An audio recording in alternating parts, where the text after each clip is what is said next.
ठीक है, तो आपने अपने प्रतिस्पर्धक को पहचान लिया है। आपने टेबल भी भर दी है। अब शुरू होगा असली जादू। बताइए, आप इस जानकारी का क्या करेंगे? आपको किस चीज से आश्चर्य हुआ?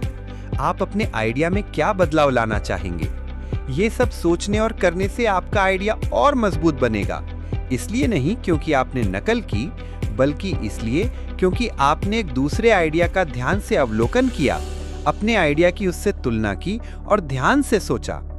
चलिए एक बार फिर अपने उदाहरण पर चलते हैं। हमारा आइडिया प्राकृतिक हाथ से बना साबुन, हमारा प्रतिस्पर्धक नेचर फ्रेश एक मिलता जुलता हर्बल यानी जड़ी बूटियों से बना साबुन।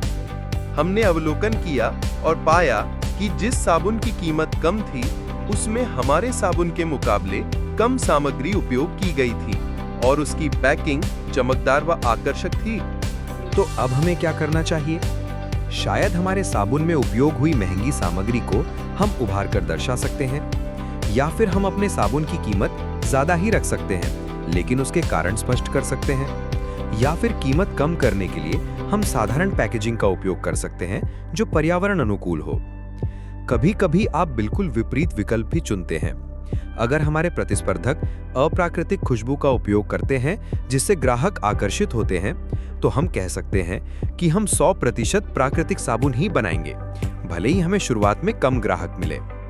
दोनों विकल्प अलग, लेकिन दोनों असरदार। अब अपनी वर्कबुक में चैप्टर 6 खोलें।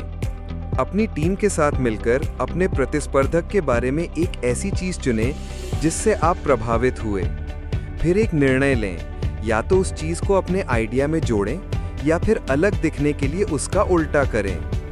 अपनी बात स्पष्टता से कहें, सिर्फ बेहतर पैकिंग यह कहकर न छोड़ दें। बताएं कि ये फीचर क्या, कैसे और क्यों है। आपका काम है आपके मूल्यों, आइडिया और ग्राहकों के अनुसार चीजें चुनना। अब अपने कॉम्पिटिटर एनालिसिस के आधार पर एक बदलाव बताएं जो आप अपने आइडिया में करेंगे।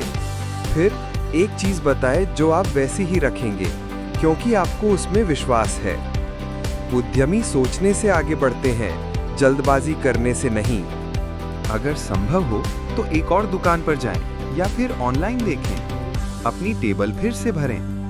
हर नया अवलोकन आपको एक नया विकल्प देता है। उत्साहित महसूस कर रहे हैं? अगले सत्र में हम जानेंगे कि यूएसपी क्या होता है और वो आपके बिजनेस की सफलता की चाबी क्यों है। वहीं आपके आइडिया को उसकी असली पहचान मिलेगी। आगे बढ़ते रहिए।